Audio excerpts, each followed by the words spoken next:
गहना कर्म। गहना कर्म होती का अभिप्राय है कि कर्म ही गहना है। जो प्रारब्ध बनाते हैं वही हमारा गहना है। गहना कर्म होती। तो भक्तों सभी बहुत ध्यान से पूरी वीडियो को सुनिएगा, तब समझ में आएगा कि हमारा ज्ञान किस प्रकार हमारा गहना है। ना कि मनुष्य का शरीर गहना है, बल्कि या सोने चांदी के जीवन गहने हैं।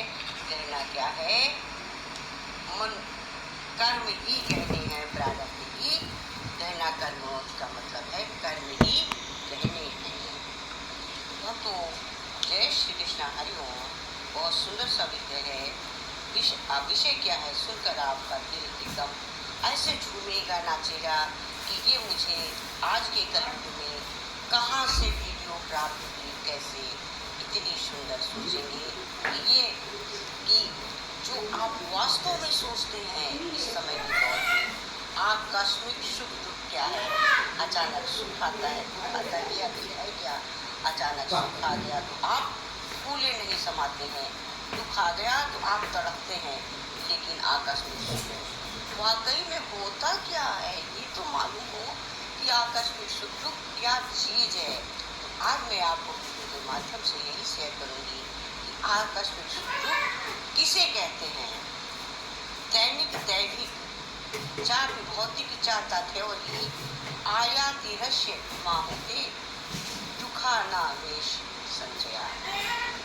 कह रहे हैं कि सुख में फूलो नहीं, दुख में तड़फो नहीं। सुख में फूलो नहीं, दुख में तड़फो नहीं।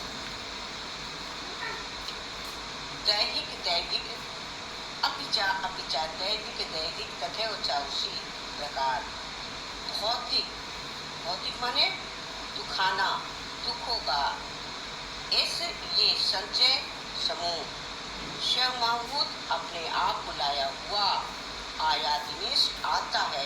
दुखों को भी आप बुलाते हैं, सुखों को भी आप बुलाते हैं। क्या है? आप दुखों को भी आप बुलाते हैं और सुखों को भी आप बुलाते हैं। वो कैसे? अनेक बार ऐसे अक्सर उपस्थित होते लोग प्रकृति के मोह में कुछ भी दिखाई देते हैं। एक मनुष्य उत्तम जीवन बिताता है, पर अकस्मात उसके ऊपर ऐसी विपत्ति आ जाती है मानो ईश्वर किसी वो दुष्कर्म का दंड दे रहा हो। एक मनुष्य बुरे कर्म करता है, पर वो चैन की बंसी बजाता है। सब प्रकार से सुख सौभाग्य खुशी प्राप्त है। एक निठल्ले को लॉटरी में, जुआ में, या एक निठल्ले व्यक्ति को जो मतलब आलसी है, जुआ में या कहीं गड़ा हुआ धन मिल जाता है। किंतु दूसरा अत्यंत परिश्रमी और बुद्धिमान मनुष्य अभाव में ही ग्रसित रहता है। एक व्यक्ति स्वल्प परिश्रम से ही बड़ी सफलता प्राप्त कर लेता है। दूसरा घोर प्रयत्न करने पर और अत्यंत सही तरीका पकड़ने पर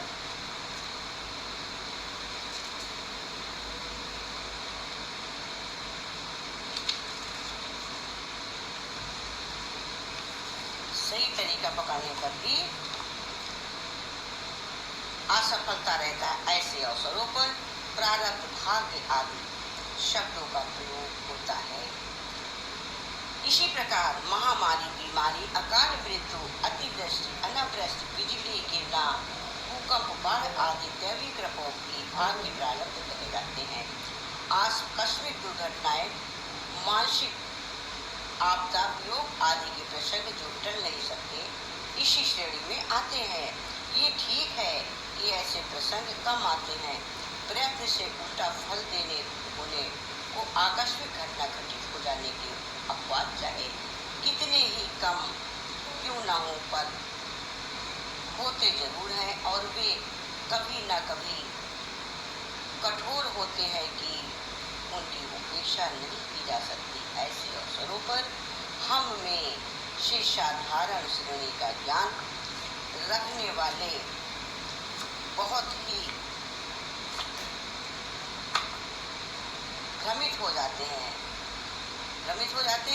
दुविधा में पड़ जाते हैं और ऐसी धारणा बना लेते हैं जो जीवन के लिए बहुत ही दर्दनाक सिद्ध होती है, घातक सिद्ध होती है। कुछ लोग तो ईश्वर पर अत्यंत कुपित होते हैं, उसे दोषी कह ठहराते हैं और भरपूर गालियां देते हैं। कई तो नास्तिक हो जाते हैं, कहते हैं हमने ईश्वर का इतना भजन पूजन किया, उसने हमारी कुछ भी सहायता नहीं की है। ऐसे ईश्वर को पूजना व्यर्थ है। कई महामानव लाभ की इच्छा से साधु संत देवी देवताओं की पूजा करते हैं। यदि संयोगवश इसी बीच में कुछ हानि का प्रसंग आ गया तो पूजा के स्थान पर निंदा करने लगते हैं। ऐसा भी माना गया है, देखा गया है, सुना जाता है। ऐसे आकस्मिक प्रसंग आने के समय यदि घर में कोई नया प्राणी आया हो, कोई पशु खरीदा गया हो, तब प्रसन्न उत्पन्न हुआ तो नई बहू आई हो तो उसे घटना का दोष या श्रेय मान लिया जाता है। नावत प्राणी पर दोष थोप दिया जाता है, उसी पे थोप दी जाती। ये नया बालक बड़ा भगवान आते ही सत्यानाश कर दिया, बड़ा भागा है। इस श्रेय दान या दोषादान का कारण कभी कभी घर में कैसे दुखदायी क्लेश कला खुद खड़े हो जाते हैं। उनका स्मरण होते ही रोमांच भी हो जाता है। हमारे परिचित एक ऐसे ही जानने वाले लोगों की बात है कि जैसे सज्जन के घर में नई बहू आई, उन्हीं दिनों उनका एक जवान लड़का चल बसा। इस मृत्यु का दोष बेचारी बहू पर मर दिया गया, कानाकशी होने लगी। वो बड़ी अभागी है, आते ही बड़ी हो गई। कुछ दिन बाद तो इस अपमान की बेचारी निर्दोष लड़की विष के घूंट भी पीकर खुद नहीं रही, पर हर वक्त अपमान घर वालों के प्रति का दुर्व्यवहार सहन न कर सकी। मिट्टी का तेल छिड़क कर वो अपने को समाप्त कर लिया, जल गई, खत्म हो गई। बेचारी निरपराध विधवाओं को अभागी कुलमुही डायन की उपाधि मिलने का एक आम विकास है। इसका कारण भाग्यवाद के संबंध में मन में जमी हुई अनर्थमूलक धारणा है।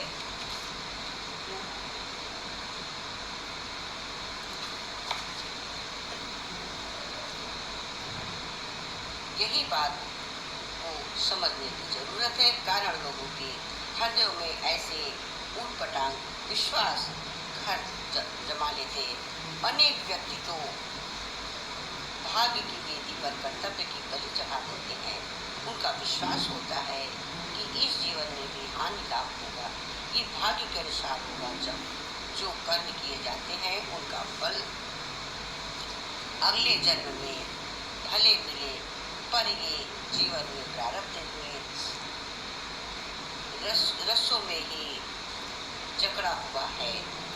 जब उपाय करने का प्रयत्न या उपयोग करने का बात चलती है तो वे यही कहते हैं कि जो भाग्य में लिखा होगा सो होगा। ब्रह्मा की लकीर को कौन देख सकता है? जो ईश्वर को करनी होगी वो होकर ही रहेगी। होनी बड़ी बलवान है, बड़ी प्रबल है। इन शब्दों का प्रयोग वास्तव में इसलिए है कि जब आकस्मिक दुर्घटना पर अपना वश नहीं चलता, उन्होंने प्रसंग अपने सामने और खड़े होते हैं। जो मनुष्य का मस्तिष्क बड़ा विक्षुब्ध कर्तव्य मूल हो जाता है, सामने दोषी तो दिखाई दे पड़ता नहीं पर आघात करने लगते हैं। रोष आता ही है, आवेश में बुद्धि ठिकाने नहीं लगती। संभव है कि वो दोष किसी निर्दोष पर बरस पड़े और अनर्थ उपस्थित कर दे। इसलिए उस दोष को किसी निर्दोष पर बरस पड़े और आचार और अनर्थ उपस्थित कर दे। इसलिए उस दोष को शांत करके किसी प्रकार संतोष धारण किया जाता है। परंतु मैं अक्सर देखती हूँ कि आज अनेक व्यक्ति उस आपातकाल के मन संभव को कर्तव्य के ऊपर कुल्हाड़ी की तरह चलाते हैं।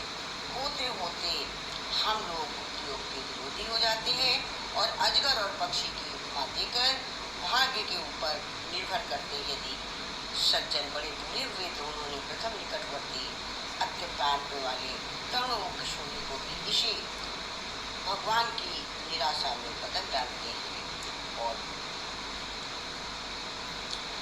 आकस्मिक घटनाओं के वास्तविक कारण की जानकारी न होने से कैसी कैसी अर्थक ऊटपटांग धारणाएं उपजती हैं और उन लोगों के मनों में जब गहरी दूरी बनाती है तो जीवन प्रवाह को उल्टा बना देती है। मनुष्य जाति कर्म की गहन गति को काल से जानती है और उसके गहन करणों को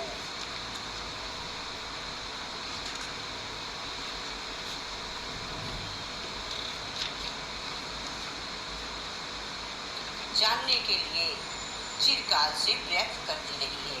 उसके कई हाल की अब तक तत्वदर्शियों के खोज निकाले हैं। पंचित या काल के उपरोक्त श्लोक में कहना कर्मों पर प्रकाश डालते हुए कहते हुए बताया कि ये दैविक भौतिक घटनाएं 3 प्रकार के आकस्मिक सुख संचित प्रारब्ध और क्रियागार कर्मों के आधार पर होते हैं।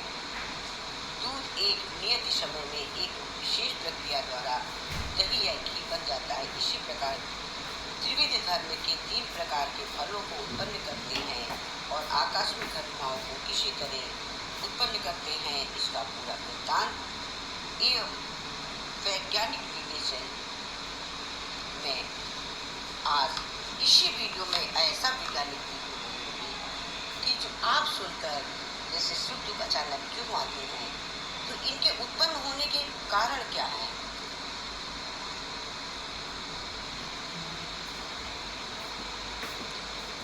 ऐसे 3 दुख जो उनका कारण क्या है। चलिए भक्तों ये भी श्रवण करिए और अगर हमारी वीडियो आपको अच्छी लगे तो तुरंत वीडियो को लाइक करिए और जो चैनल में पहली बार आए हो हमारे चैनल को सब्सक्राइब करिए और प्लीज़ ज़्यादा से ज़्यादा लोगों को शेयर करिएगा वीडियो को सुनने के लिए। बहुत थैंक्स आप लोगों को। जाओ तो करो आज वहाँ पूजा कहाँ गया कहीं नहीं जाओगे मैं तो पूजा करो कहीं सिलौटी के ऊपर धरी सिलबट्टी जानते हो जिसपे पहले सिलबट्टे में मसाला पीसते हैं, जानते होंगे जो ना जानता हो। जैसे पत्थर की सिल होती है और सिल और बट्टा जिसमें पीसते हैं तो सिल बट्टा के रखी नो पट्टा से उसको खूब तोड़ के खूब महीन करी और महीन करके उन्होंने क्या किया कूट होगा नाली में बहाए पानी डाल बहाए। शाम का ब्रह्मण देवता है भाई कोई पूजा करेगा कहीं वहाँ भगवान टंगे ना कहीं कहूँ भगवान टंगे रहा है कहाँ तो वहाँ भगवान है जहाँ लाए हो जो कहीं यहाँ कुछ मिला वो मरे आदमी की खोपड़ी ले आ रहा हो काम तोड़ बहा दिया कहीं कहाँ कहीं वही खूब से लोटी लड़वा से कुचदा बदल के और नारियम बहा दिया। पंडित देवता सर पर हाथ धरे कहीं कर्म गति टाले नहीं डरे नृत्य कहूँ और अंत कहूँ और संस्कार कहूँ। तो ये कर्म गति टाले नहीं डरे उनका जो बता रहा है गुजरेगा तो घर लाए के गुजरेंगे नहीं वो पड़े पड़े हड्डी चल जाते। लेकिन उनको अभी इतना और बाकी था तो तुम कर्म करेगा तो फूटे जाएंगे। तो इस तरह से ये वहाँ फूट दिए गए। ऐसे ही एक कर्म गति की मैं आपको एक दृष्टांत और बोलती हूँ। हमारे महापति कबीर तो बहुत सुनते रहते थे वहाँ पहले बचपन में। तो अब याद तो बहुत कम है क्योंकि डिस्टर्ब माइंड भी रहता है। आप समझ सकते हैं क्या और एकल महिला बेटा होती होगी आप सभी समझ सकते हैं। फिर आज की एकल महिलाओं में नहीं हम जैसे पुराने लोगों को फर्क बहुत पड़ता है। फिर या ऐसा माहौल हो घर का तो भी सहन होता है माहौल भी। तो बस आप ये समझिए कि मैं वीडियो से टाइम अच्छे करती हूँ सत्संग से। तो मैं आपको एक दृष्टांत और सुनाती हूँ।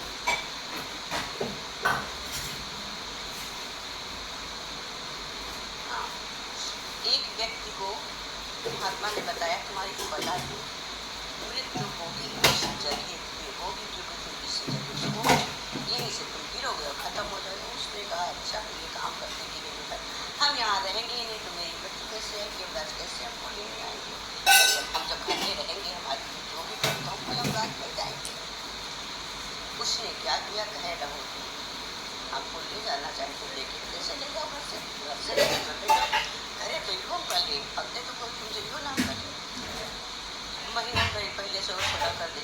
कहाँ वो चढ़ते चढ़ते चढ़ते चढ़ते चढ़ते चढ़ते किया इतने ऊंचे हिमालय पर देवे जहाँ तुम चढ़ के आ ना सको, वो ऊंचे हिमालय पर जाएगी, वहाँ एक कुटिया जहाज उसकी बनाएगी, उसके अंदर बैठो।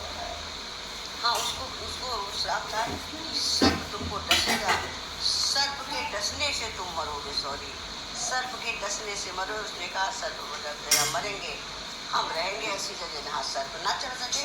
उसने खूब ऊंचे की कुटिया बनाई, उसी पे वो रहने लगा। जब उसका अंत समय आया तो वो जो था बस कुटिया से बाहर निकला, सोचा पानी ले आऊं, पानी लेने गया, रास्ते में सर्प ने उसको डस दिया। कैसे डसा? यमराज ने कहा, डसने की विधि सुनो। यमराज जब वहाँ उसके प्राण लेने गए तो उसने कहा कि तुम यहाँ क्यों आ गए, तुमने तो कहा कि घर में डसोगे, यमराज ले जाएंगे, तुम यहाँ मेरे पीछे कैसे आ गए सर्प का रूप धारण करके? सर्प बन के यहाँ भी हमको डसने आए। तब यमराज ने क्या कहा? यमराज को उत्तर सुनिएगा। यमराज ने कहा, तुम्हारे घर आने के लिए, तुम्हारे प्राण लेने के लिए मुझे उतनी दूर से तुम्हारे घर अंदर जाना पड़ता, तो बड़ा गंदा रास्ता था, बड़ा दूर का रास्ता था, मैं कैसे तुमको लेने जाता, मुझे बड़े कष्ट उठाने पड़ते। लेकिन जो तुम इतने ऊंचे हिमालय पे आ गए हो तो मुझे सर से मैं उतरा और तुमको पा गया, मुझे मेरी रास्ता और सरल इजी बना दिया, मुझे दूर तक रास्ता नहीं तय करनी पड़ी, मुझे तुम जल्दी से मिल गए, अब तो मैं तुमको ले ही चलूँगा। तो जितना हम सोचते हैं कि हम बच जाएं, हाय हम बच जाएं, हमें मृत्यु ना आए, अरे हम कहीं होंगे, उसको जब आना है तो वो आ ही जाएगी। अब मैं दूसरे दृष्टांत बोलूँगी, कहीं और भी बोलूँगी, इसके बहुत दृष्टांत है। तो जहाँ जो होना है वो हो के रहेगा, हम बक्से के अंदर बैठ जाएं, हो के रहेगा। भगवान कृष्ण ने क्या कहा? मैं सबको सुबह से शाम तक की भोजन देता हूँ। तो दादाजी ने क्या कहा कि देखती हूँ तुम देते हो। उन्होंने चट से चींटी चल रही थी, पकड़ के डिब्बी में बंद करके उसको बोले, आज तो तुमको देखूंगा। बोले ठीक है, तुम देख लेना। जब भगवान को शाम को रात खाना परोसा गया, भगवान ने खाना परोसा तो भगवान खाना वाला शुरू किए, कहे देखते हैं। जैसे ही उन्होंने दिया, पहला निवाला तोड़ा, वो ला के चट डिब्बिया खोली गई, तो तुम सबको भोजन देते हो, देखो इसको तुमने क्या भोजन दिया। जो डिब्बिया खोला, डिब्बे के अंदर देखा, एक दो चीनी के दाने पड़े और चावल पड़ा। रुक्मणी एकदम परेशान, पूछी नाथ ये कैसे? कैसे? मैं सबको सुबह से शाम तक देता हूँ। बोली डिब्बिया तो मैंने चुरा के रखी थी, तुमने इस समय कितना टाइम डाला? किस टाइम डाला? जब तुम डिब्बिया बंद कर रही थी, मेरे को दिखा के इसमें चीनी डाला, जो मेरे मस्तक पर तिलक लगा था उसमें चावल उसमें गिर गए, जो तुमने तिलक लगाया था उसमें चावल गिर गए, जो तुमने मेरे को चीनी खिलाई थी न करते समय, वो चीनी के दाने मेरे होठों पे लगे थे, वो उसमें गिर गए। मैं सबको देता हूँ, तुमने देख लिया। रुक्मणी कृष्ण जी के चरणों पड़ी कि हे नाथ, सच है, आप सुबह से शाम तक सबको देखते हो, भूखा उठाते हो पर सुलाते नहीं हो ना, किसी को भूखा नहीं सुलाते, उठाते हो सुलाते नहीं हो, उठा तो देते हो।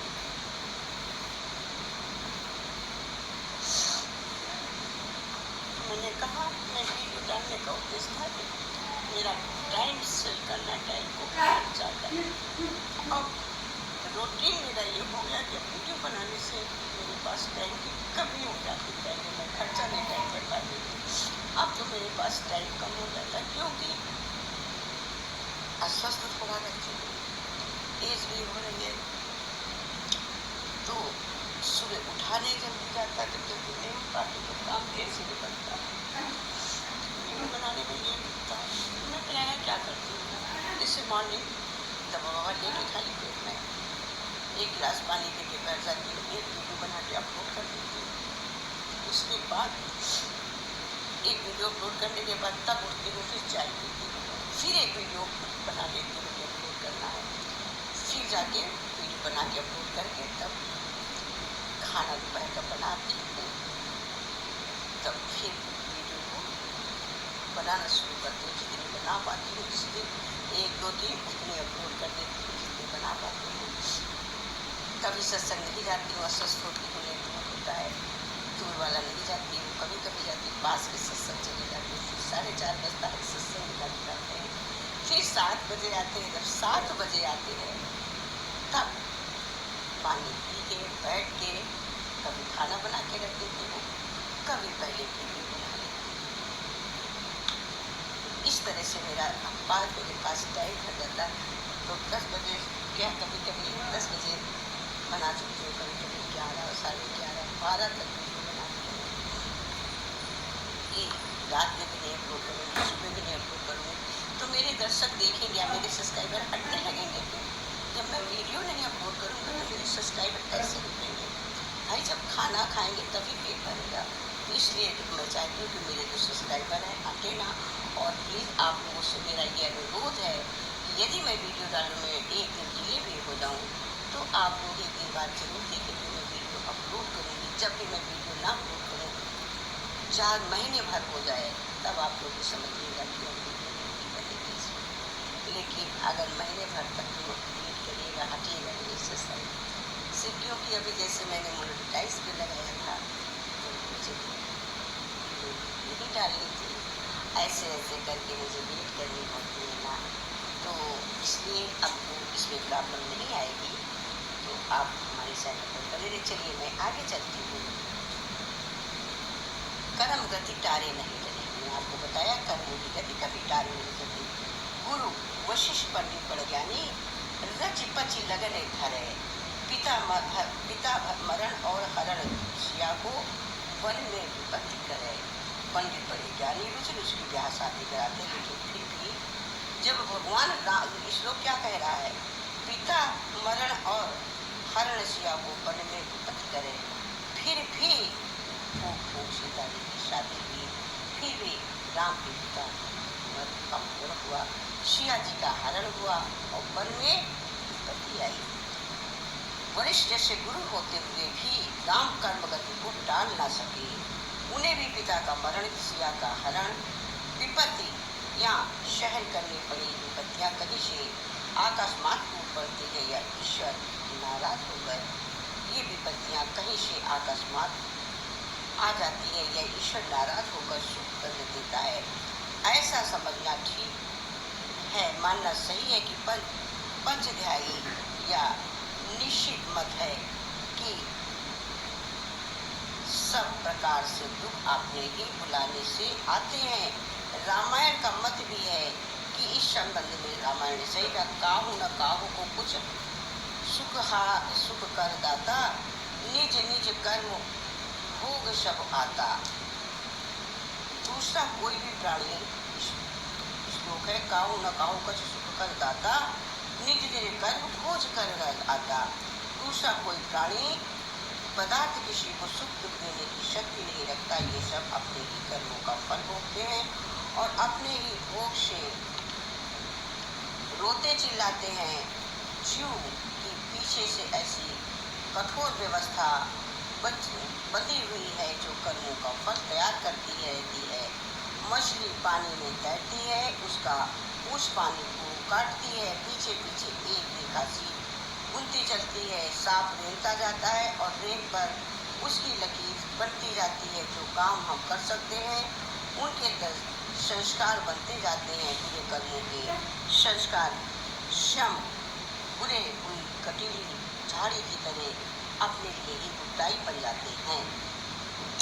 हम 3 प्रकार के कर्म और 3 प्रकार के स्वभाव, 3 तरह के फल की चर्चा करती हूँ। सुख तो मनुष्य का स्वाभाविक स्थिति है, सुकर्म करना स्वभाव है, इसलिए सुख प्राप्त होना भी स्वाभाविक है।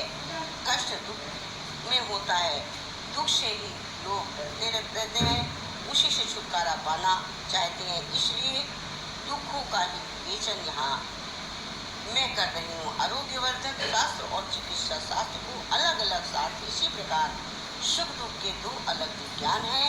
सुख वृद्धि के लिए धराचरण करना चाहिए, जैसे कि स्वास्थ्य बुद्धि के लिए पौष्टिक पदार्थ का सेवन किया जाता है। दुख निवृत्ति के लिए रोग का निवारण करने के लिए उसका निदान और चिकित्सा जानने की आवश्यकता होती है। कर्म की गहन गति की जानकारी करने से दुख का कर्म समझ आ जाता है। दुखों के कारण छोड़ देने से समाज ही दुखी निवृत्ति हो जाती है। अब दुखों का स्वभाव आपके सामने कैसे प्रयत्न हो। दुख तीन प्रकार के होते हैं, दैहिक, दैविक, भौतिक दुख।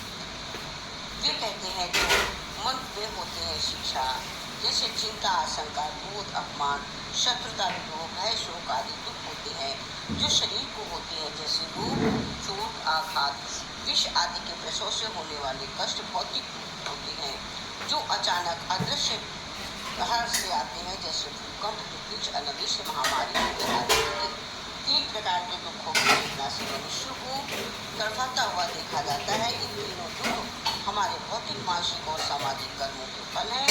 मानसिक पापों का परिणाम के दैविक दुख आते हैं। शारीरिक पापों से फलस्वरूप दैहिक और सामाजिक पापों के कारण भौतिक दुख उत्पन्न होते हैं। दैहिक दुख मानसिक कष्ट उत्पन्न होते हैं के कारण वे मानसिक पाप है जो स्वेच्छापूर्वक तीव्र भावनाओं से प्रेरित होकर किए जाते हैं, जैसे ईर्ष्या, कृतज्ञता, छल, दंभ, घमंड, क्रूरता, स्वार्थपरता। उन सब विचारों के कारण वातावरण मस्तिष्क से जुड़ता रहता है। उससे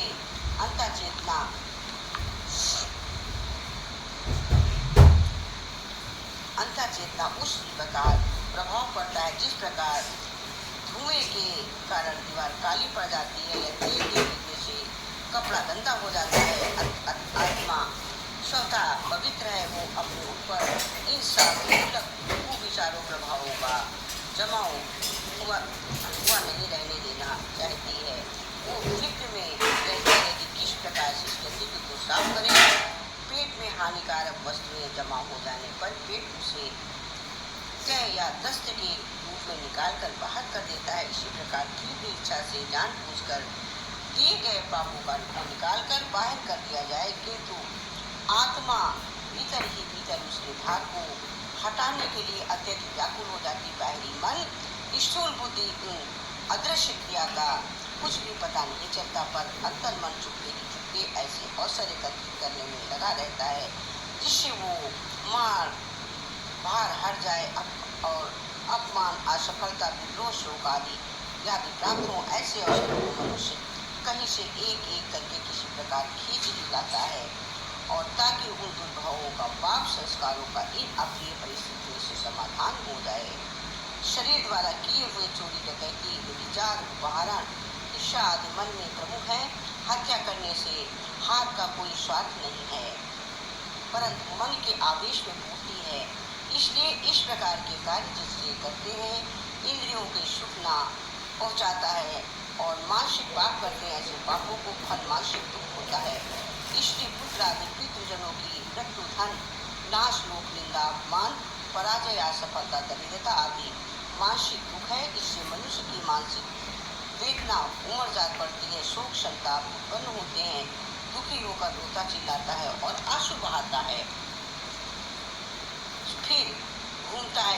इसे वैराग्य के भाव उत्पन्न होते हैं और भविष्य में अधर्म न करने का धर्म प्रस्तुत रहने की प्रवृत्ति बढ़ती है। माना जाता है कि मरघट में सज्जनों की चिंता रचते हुए भी भाव उत्पन्न होते हैं कि मजबूती जीवन का सदुपयोग करना चाहिए। धन नाश होने पर मनुष्य भगवान को पुकारता है। पराजित और असफल व्यक्ति घमंड चूर हो जाता है, नशा उतर जाता है और होश में बात करता है। मानसिक दुखों का एकमात्र उद्देश्य मन में जमे हुए ईर्ष्या, कृतज्ञता, स्वार्थपरता, क्रूरता, निर्दयता, छल, दंभ, घमंड, सफाई करना दुख इसलिए आते हैं कि आत्मा के ऊपर जमा हुआ प्रारब्ध कर्मों का पाप संस्कार निकल जाए। पीड़ा और वेदना का धारा उन पूर्व प्रारब्ध कर्मों के निकष्ट संस्कारों को धोने के लिए प्रकट होती है। दैविक मानसिक कष्टों का कारण समझ लेने से उपरांत जब दैविक शारीरिक कष्टों का कारण समझना चाहिए।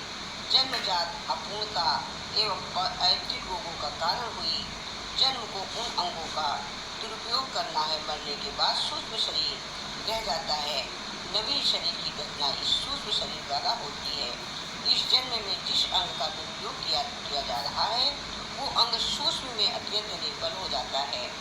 जैसे कोई व्यक्ति अति मैथुन करता हो तो सूक्ष्म शरीर का वो अंग निर्बल होने लगता है। फलस्वरूप संभव है कि वो अगले जन्म में नपुंसक हो जाए। ये नपुंसकता केवल कठोर दंड नहीं वरना सुधार का एक उत्तम तरीका है। कुछ समय तक उस अंग को विश्राम मिलने से आगे के लिए वो सचेत और सक्षम हो जाएगा और शरीर के अंगों के शारीरिक लाभ के लिए संपूर्ण आनंद रहेगा। अव्यय करने पर आगे के जन्म में वे अंग जन्म ही निर्बल कष्ट प्राय होते। शरीर और मन के सम्मिलित पापों के शोधन के लिए जन्मजात रोग मिलते हैं या बालक अंग भंग उत्पन्न होते। अंग भंग निर्बल होने से अंग की अधिक काम नहीं करना पड़ता, इसलिए सूक्ष्म शरीर का ये अंग विश्राम प्रकार अगले जन्म के लिए तरोताजा हो जाता है। साथ ही मानसिक दुख मिलने से मन का पाप भार भी दूर जाता है। मानसिक पाप जिस शारीरिक पाप का मिला मिला होता है।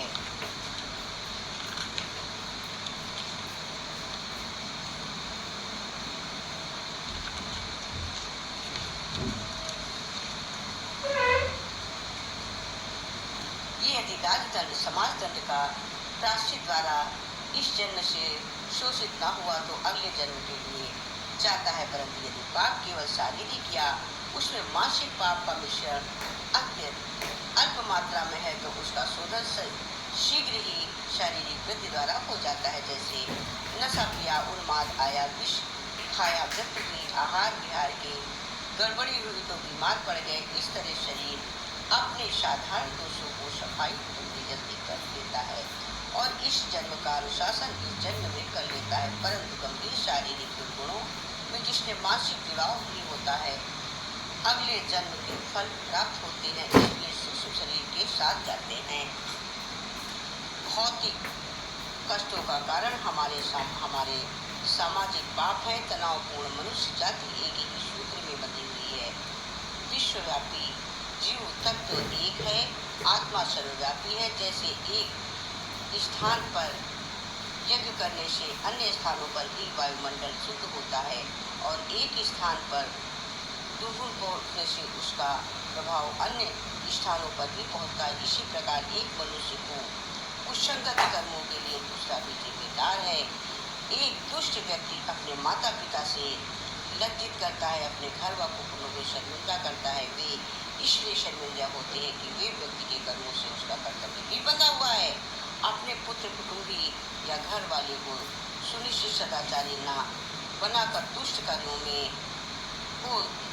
हो जाने उसकी आध्यात्मिक जिम्मेदारी कुटुंबियों में की भी है। कानून द्वारा अपराधी को ही सजा मिलेगी, परंतु कुटुंबियों की आत्मा समय और शर्मिंदा होगी, क्योंकि उसकी बुद्धि शक्ति वो स्वीकार करती है कि हम किसी हद तक इन मामले में अपराधी हैं। सारा समाज एक सूत्र से बंधा होने के कारण आपस में एक दूसरे की हिंसा के लिए जिम्मेदार है। पड़ोसी का घर जलता रहे और दूसरा पड़ोसी खड़ा खड़ा तमाशा देखता रहे तो क्या कुछ देर बाद उसका भी घर जल सकता है। मोहल्ले में एक घर में हैजा फैले तो दूसरे लोग उसे रोकने की चिंता ना करें तो हैजा का विनाश होना शिकार होना पड़ेगा। कोई व्यक्ति किसी की चोरी, बलात्कार, हत्या, लूट आदि होते हुए देखता रहे, समर्थ होते भी उसे रोकने का प्रयास न करे तो समाज उससे घृणा करेगा एवं कानून के अनुसार उसे दंड दिया जाएगा, दंडनीय माना जाएगा, उसे कानून से दंड देगा। कानून क्या है? कानून कैसे दंड देगा? कानून बनाया गया हमने आए देखने के देने वाला देता है हर चीज छप्पर फाड़ के छप्पर फाड़ कर।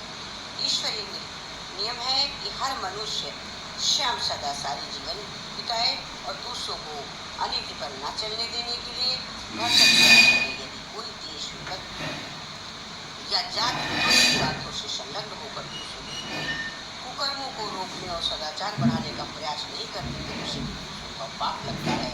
उसी स्वार्थपरता के सामूहिक पाप से सामूहिक दंड मिलता है।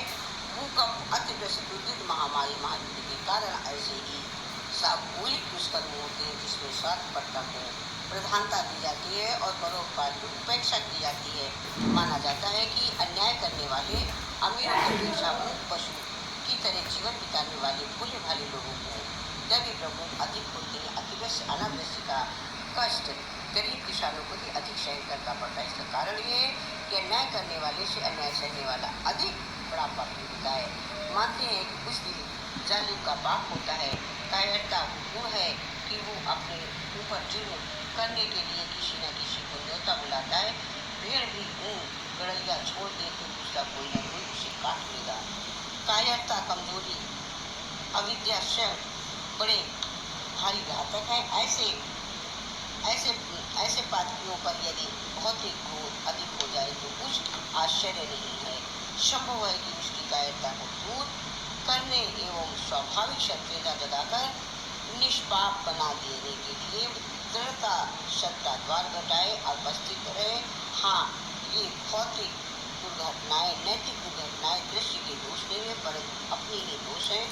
अग्नि में तपाकर सोने की तरह शुद्ध करने के लिए ये कष्ट बार बार कृपा पूर्वक आया करते हैं और संसार की जोरदार चेतनाएं देकर सामाजिक निष्पापता बढ़ाने के आदेश करते हैं। दैविक भौतिक दुखों का कुछ ऐसी पंक्तियां में बार बार दोहरा रहे। अब हम इसी लेख को अंतर्गत ये मैं बताऊंगी कि किस प्रकार पाप पुण्यों का फल कितने समय में मिलता है। किस पाप पुण्यों का फल कब और कितने समय में किन श्रेणियों में पाप पुण्य प्राप्त होता है। अगले वीडियो में बताएंगे कि किन श्रेणियों में पाप पुण्य प्राप्त होता है। तो आज हमने भक्तों आप लोगों ने श्रवण किया कि दुख और उसका क्या कारण है, दुख और उसका क्या कारण है और वो किन प्रकार के होते हैं। साथ ही साथ आकस्मिक सुख दुख कैसे आते हैं, आकस्मिक सुख दुख किसे कहते हैं। श्रोताओं, आशा करती हूँ मेरी वीडियो आपको अच्छी लगी होगी, दिल को छू गई होगी। उम्मीद नहीं, पूरी आशा है, क्योंकि उम्मीद टूटती है, आशा कभी टूटती नहीं, आशा जुड़कर रहती है। क्योंकि मैं आपको एक चीज और बताऊं, देखिए मेरी वीडियो क्या है, केवल धर्म और सत्य पे आधारित है। ये क्या है, सत्य है। ये क्या है, रजोगुण है। ये क्या है, तमोगुण है। ये क्या है,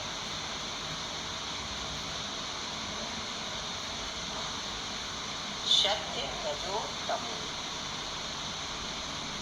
जीवन, ब्रह्म। ये क्या है, ब्रह्म।